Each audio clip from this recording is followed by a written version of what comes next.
Welcome, everybody. Thanks for joining us today to talk about customer intelligence and why it's more important than ever for the future success of your event. My name is Joe Colangelo. I'm the CEO and co-founder of Bear Analytics. I'm joined today by our other co-founder, our Vice President of Business Development, Eric Missick. He's going to be looking through the chats today. For any questions, we're going to do our best to answer them in real time so that they're topical and we make this as an engaging a session as possible. So with that, please feel free to utilize the chat, call on myself or Eric, and we'll do our best as possible to address everybody's questions. So just to give you kind of a rough agenda on what we're looking to cover today, the first thing that we're going to talk about is, what do we actually mean when we talk about consumer intelligence? What are the new data centers or the data value centers that organizers now have access to as we've kind of plunged into this world of virtual or digital events? And then also, what are some considerations as we think about what maybe the future would look like in some type of hybrid environment? And lastly, we're going to just talk and speak to the actual some best practices and do's and don'ts in terms of data collection, utilizing your data, putting action behind it, and really starting to think about it like it's a form of currency. So as you see there on the right, please feel free to ask any questions. We're really happy to make this as fun and engaging a session as possible. So in terms of where things sit, and this is just kind of our opinion, we're here based in the US, just outside of Washington, DC. Most of the event world right now is still in this kind of disrupted state. We are seeing some of these face-to-face or hybrid events coming back in some Asian geographies with some trade shows and larger events taking place. But speaking from what we're hearing from our clients, generally association-based and large trade shows, events are 5,000 or more people. Their exhibition and sponsorship revenues and business model for 2020 and now leading into 2021 has been disrupted and continues to be a challenge. They're trying to figure out how can we continue to generate keep these revenue centers generating meaningful revenue for us as we're still not able to get together in a face-to-face environment. And a lot of that is not just a question of the pricing component, but also the actual inventory that's being sold. And there's still some challenges for folks as it comes to picking the right event tech, and we're going to have at least some perspectives on what to look for there from a data perspective. So one thing that perhaps hasn't changed, though, is the four core areas that these organizers and attendee sponsors and exhibitors want to get out of an event. We know that education, sharing around content, anything in that learning bucket has now, you could argue, been heightened since production value and more sessions or content can be delivered in the virtual world. There still exists some challenges around networking, but that doesn't mean that audiences don't still desire the ability to meet their peers and network across their peer groups. We know that engaging with products, as new products and innovation continues to come online, this engagement and discovery tag team is still at the core of why people want to meet, whether it's a face-to-face, a hybrid, or a virtual setting. So the need case is still there. So now let's talk about what is customer intelligence and why it's so important. So first, customer intelligence is basically the fundamental understanding of what your customer needs, wants, and what are the outcomes that they actually desire. So as you all sit from an event organizer, experience designer standpoint, your constituency primarily probably includes some of these groups: attendees, exhibitors, sponsors, and speakers. It may include, other subcategories to those groups or other smaller tangential categories. So we're just making kind of some broad generalizations here.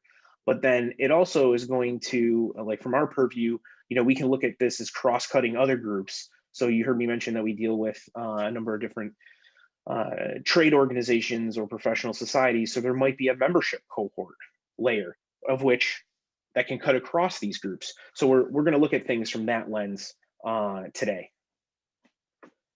So as we think about customer intelligence, it all starts with the information. And so what kind of data are we actually talking about? Instead of just talking about it in largely broad terms. We're going to bucket into a couple of specific buckets so that as we break things down further, you can get an idea on what we actually mean when we say different types of data. So starting there at the bottom, first and foremost, and this is generally that green hexagon there, the personally identifiable information. By and large, everyone has some version of this. It could be very elaborate, tables where you're talking about really robust, registration experiences, filling it in, or it can be something as simple as just supply us with your email address and then we'll send you a link to the event. But usually there's some version of PII that's being collected. And then things to start to get really interesting, and I'll move up to the upper left-hand corner there, speaking to the demographic and the firmographic information. I think one of the trends that we're seeing coming out of the spring, early summer time frame is a lot of event organizers are foregoing the demographic and firmographic collection of information. That's now becoming a lot more popular. So you're starting to get into questions around age, generation, job role, job type, things like that. Basically descriptive data that speaks to who an individual or who an organization is. This goes hand in hand with some of the psychographic information. So this is more intent. What are you trying to get out of this event? What are you hoping to achieve? Some of that is being asked, again, leading into the events on the registration standpoint. And also, sometimes we're also seeing this as a popular category to be asked afterwards in a post-event survey.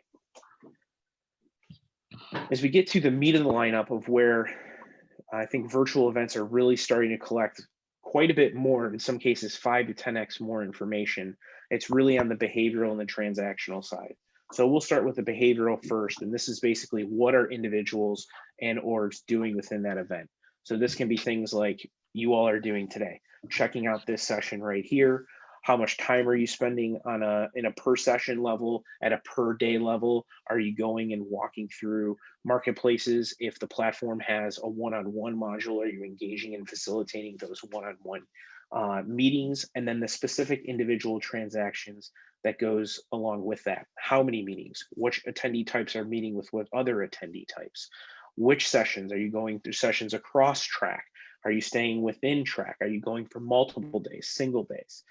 And so what, again, another just kind of takeaway here is on a per person level, a per attendee level, we're seeing somewhere between 5 and 10 times as much data being collected as compared to the face-to-face world.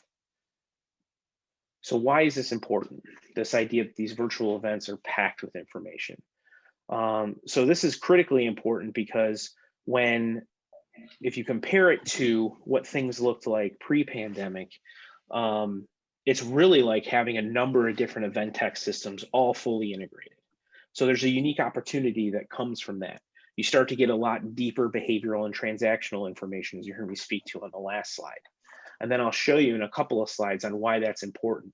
Basically, from a data standpoint, you can do a lot cooler stuff with it. You get to know your attendee and your exhibitor and the experience that they're having in the virtual world a lot better. I'm not saying there's not downsides compared to the face-to-face world, but there's definitely some upsides and some opportunity from a data standpoint. And so my next point is thinking about information as a currency. One of the clear trends, and this isn't something that just we're seeing, there's folks that touch a lot more events that have written about this exhaustively since pretty much the May or June timeframe, is that your ability to charge a registration fee predominantly in the virtual world is not as you're not charging as high of a registration fee by and large. Most folks are discounting anywhere from 50 to 75% in the virtual world. So we think that offers an opportunity that because you're collecting more data, to now substitute that data in and start to think about that as a currency, because it's going to afford you the ability to price things differently, to improve your reach, and some of those other action-oriented opportunities on the marketing side that we're going to cover later on. So let's start talking about how do we actually get this information first and foremost, because we hear a lot of times that folks are like, well, I don't know what I'm supposed to be collecting.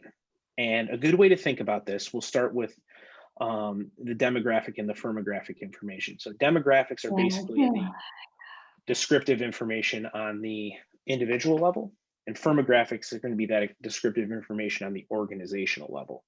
So common demos that we're seeing nowadays that at the end of the day, marketers want to see that data in their databases are things around age, education, job title, job role, or any type of industry area or focus. Those tend to be key segmenting flags. I think we have somebody, they could just put themselves on mute here. We have some key, let me just go back one slide. So we have some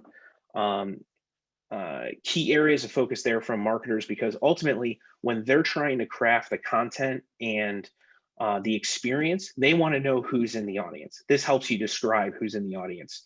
And then on a firmographic level, this is something that I think lags behind, at least from what we've seen on the compared to the demographic side of things, is you want to start to understand which types of organizations. And so how do you get to that? What are some common questions that you see there? Usually some proxy for size. That manifests itself as some type of total employees or bands of employees, annual revenue. Employees is usually a better proxy, because not always are you going to see folks answer the revenue question. There might be a toggle between, are you a nonprofit, a public, or a private company, and then what type of industry sector. Again, you want these questions not to be prohibitive or laborious for the attendee to fill out. And so you want to make them as quick and easy as possible. Drop downs, radio buttons, not fill-ins or drop downs where there's 100 answers potentially. So think about your end user when you're designing some of these questions. On the psychographic side, I think you got to keep things really simple here. Usually we like to see all the psychographic questions bucketed into a group of maybe 3 or 4, sometimes 5 on a single page. And this is really, again, around the expectations that they're going to have, not just maybe perhaps with your event specifically, that experience, but their business outcomes or their education outcomes.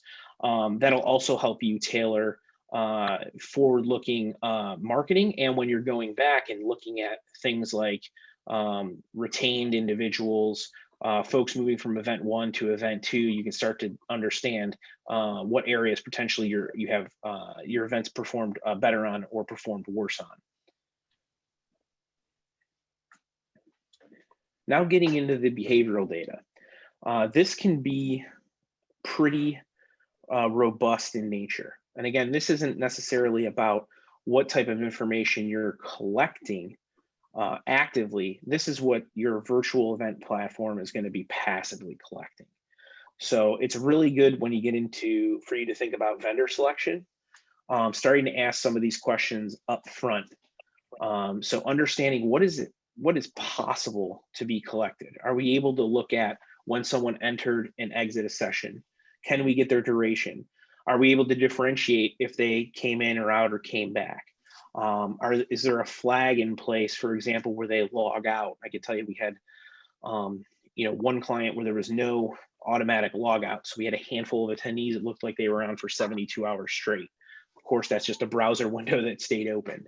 So things like that, what actual behavioral information is being tracked? This is particularly important around sponsor and exhibitor behaviors, not necessarily their behaviors on what they're doing, but the attendee behaviors as they're interacting with their virtual exhibit booth, virtual marketplace, product marketplace. There's a variety of platforms that have some different functionality. You want to make sure that all of the data is being collected. And because it's being collected by a virtual event platform, you'd rather skew it on the side of more information is being collected, so that at the end of the event, when you're going back to say, hey, what happened? Or we're trying to create these post-event reports, you're in an exercise where you're trying to filter down the data set, as opposed to going after and saying, hey, I don't think we collected all of the right information. You'd rather have it be reductive in that regard. So now getting into the actual transactions that take place. A big ROI center for the exhibitors are, I don't have to tell anyone on this call, what kind of leads, what kind of traffic, how many folks visited our virtual booth.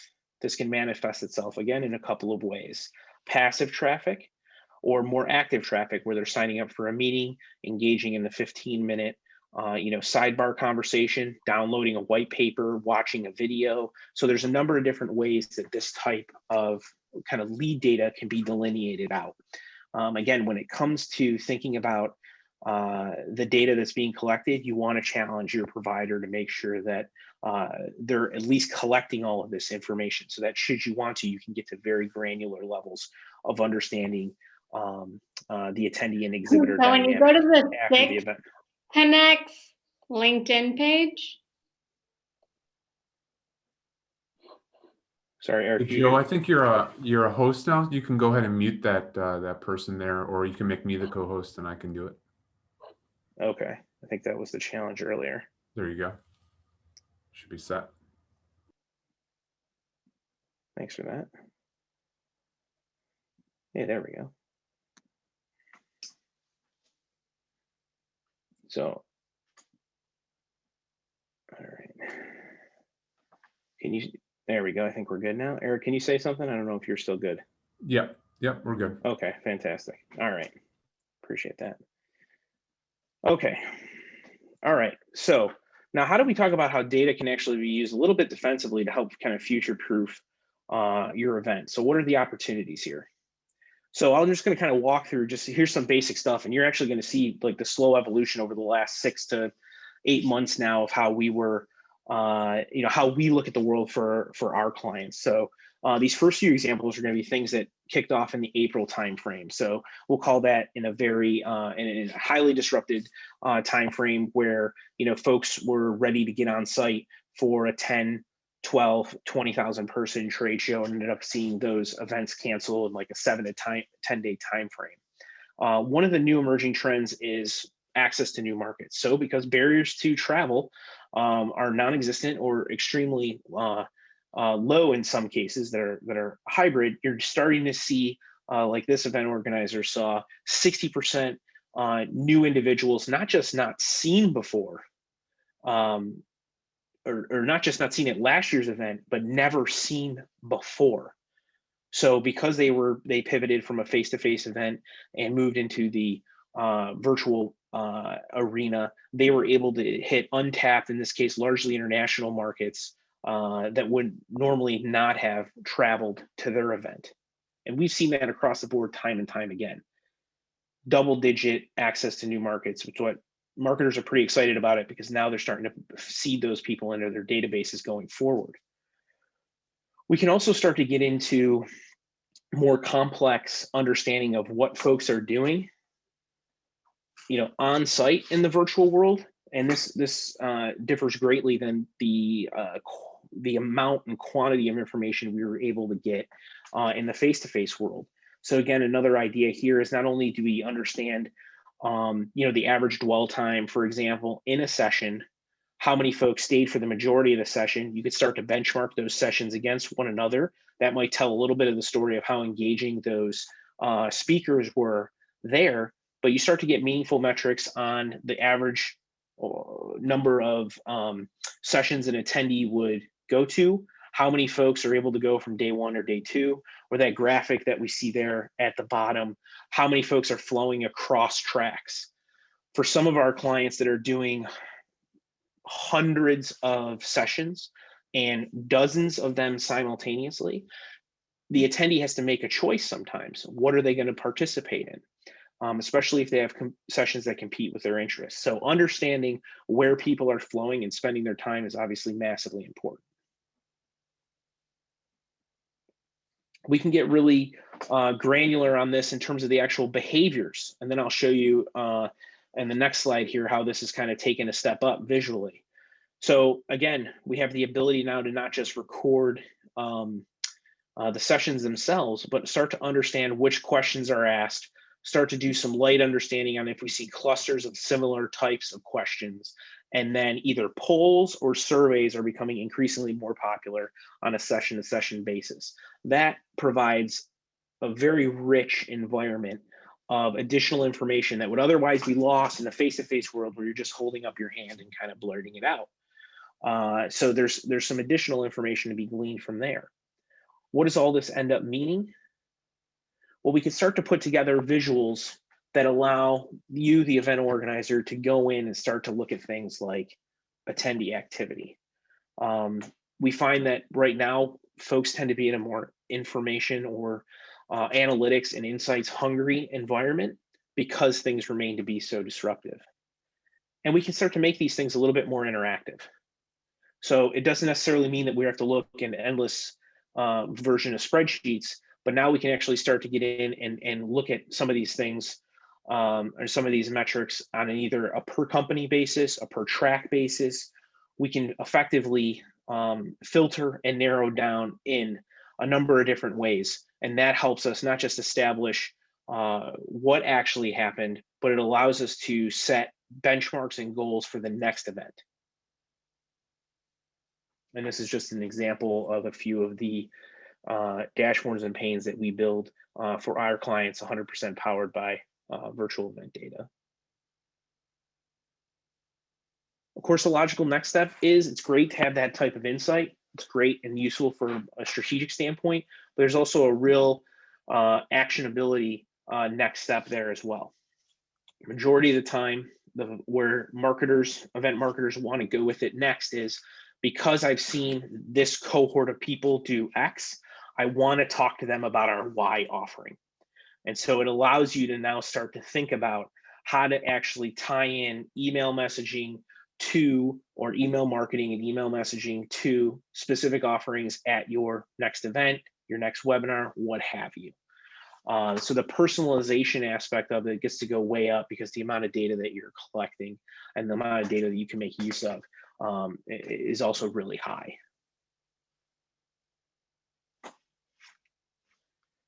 Okay, so how to get started. We're going to just walk through some do's and don'ts. I want to leave some time for questions from the group. So one of the big things that we heard, again, kind of early in the summer of 2020 was we just want to get out to our audience as quick as possible and try to get as many people into our virtual event. So we're going to make the registration process as simple as possible. And again, I think this is something that's changed over the last kind of 3 to 4 months, and folks are now starting to ask more of those demographic and psychographic and firmographic questions, as I alluded to, because it is a great opportunity to collect information. And if you start to think about data as a currency, you're leaving money on the table if you're not collecting that type of information. Again, I'm not talking about a 10 or a 12 page, registration form, but when done artfully, especially if it leads to a personalized digital or virtual experience or a personalized marketing campaign down the road, we're not talking about hypersensitive information. People will fill these questions out if they know they're going to end up with a better experience and better content or products showcased to them later on. When you're going in the selection process, please, please, please ask for a sample report from that provider. What does it look like? Can you show me, a demo report that you all export? How does the data come? I mean, it needs to be at least a CSV or an Excel export. PDFs are really kind of too static at this point in time. So you want to make sure that at the end of the day, you at least have the raw information if you wanted to do something a little bit more advanced with it afterwards. Going into it, you want to think about what the engagement actually looks like. So what is the strategy behind those business outcomes or learning outcomes that you're trying to achieve? And then back into how are we actually going to measure that? How are we going to measure ourselves against those business objectives? If your goal is to, deliver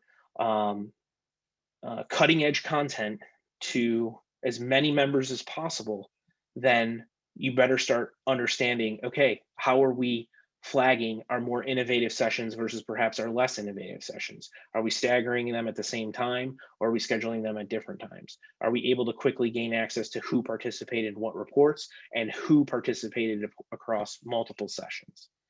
And then lastly, in terms of for the 2021 plan, we think that there's a big opportunity looking at those first timers from 2020. So we've spent the better part of the last 6 or 7 years with our business. One of the key cohorts we always follow is first timer conversion to their sophomore year. That is oftentimes one of the single biggest predictors of how successful an event is going to be in the long term. So if you can take those, again, oftentimes many double digit first timers who are attended for the first time in 2020 and start to convert those in a hybrid event, even if they still stay digital and aren't with you on site, but continue to keep them engaged as you roll out future events, that is a very healthy metric for the long-term success of your event. All right, let's get to some of the don'ts here. So again, you heard me reference collect as much information as possible. So you really shouldn't be worried about abandonment from, again, if it's artfully done, if the registration process isn't 20 pages, then you want to make sure you're collecting as much meaningful information as possible, because not doing that is just leaving money on the table. And you don't necessarily have to copy and paste over from your face-to-face event. Your audience understands things are different.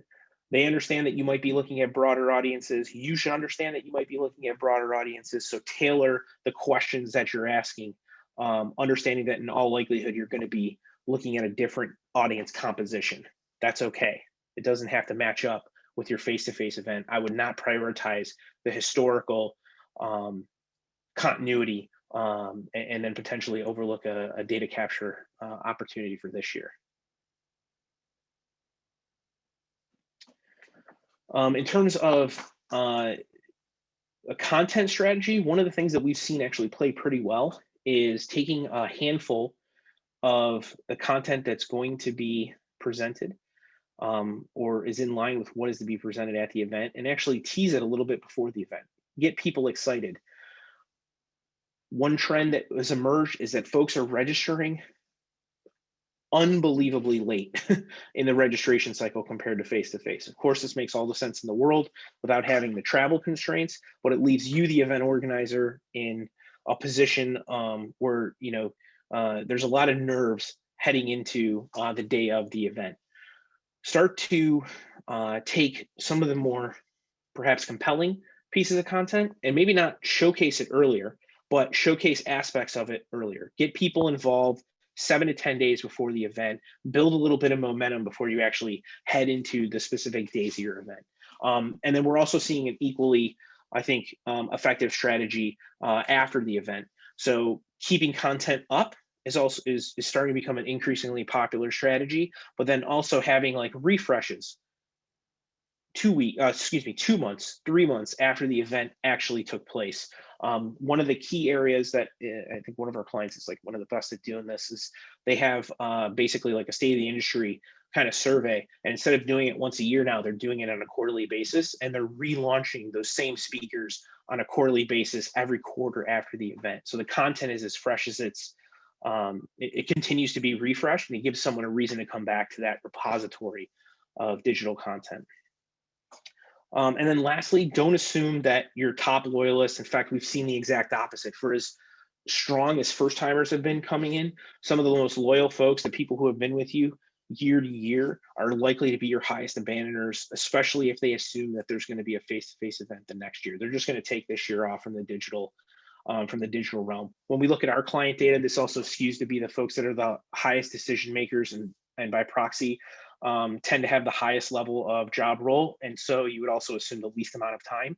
They're not going to be spending, if you thought it was hard to keep them on the trade show floor, they're not going to be spending as much time in the digital or online arena unless you give them very specific, dedicated, networking or connecting opportunities where the group that they can affiliate with, they assume that's their peer group. And even still, it's just going to be for that time frame that those activities are going on. So I think we got a couple of minutes here. Just in conclusion, again, I think we're coming from the U.S., so we feel like we're in a period of sustained kind of massive disruption in the events industry. We also believe, though, that it presents a huge opportunity for those that basically know their customer and know their future customer the best. And that's why we're seeing a real jump in the appetite for data and analytics in and around the digital marketplace. And a lot of that is being driven because there's just such a rich repository of data there for those folks that put some of the forward-looking strategy and planning in before they launch their event. So I appreciate you guys taking the time to speak with us today. If there's any questions, Eric's going through the chat now, I think, right, Eric? Correct, yeah, and definitely open up for questions if anybody has any. Joe, thanks for walking through that content. I think everybody here will echo that digital events are here to stay and that the data behind them is going to be here to stay as well. So appreciate everybody joining us. Definitely open to any questions you have in and around some of your data gaps or any of the content Joe shared today. Yeah, if you have any questions, I'm Joe at bearanalytics.com, or you can hit our website. We got a general form. If you have any questions there, more than happy to answer those at a later date and time, or if you want a copy of the slides, happy to do that as well.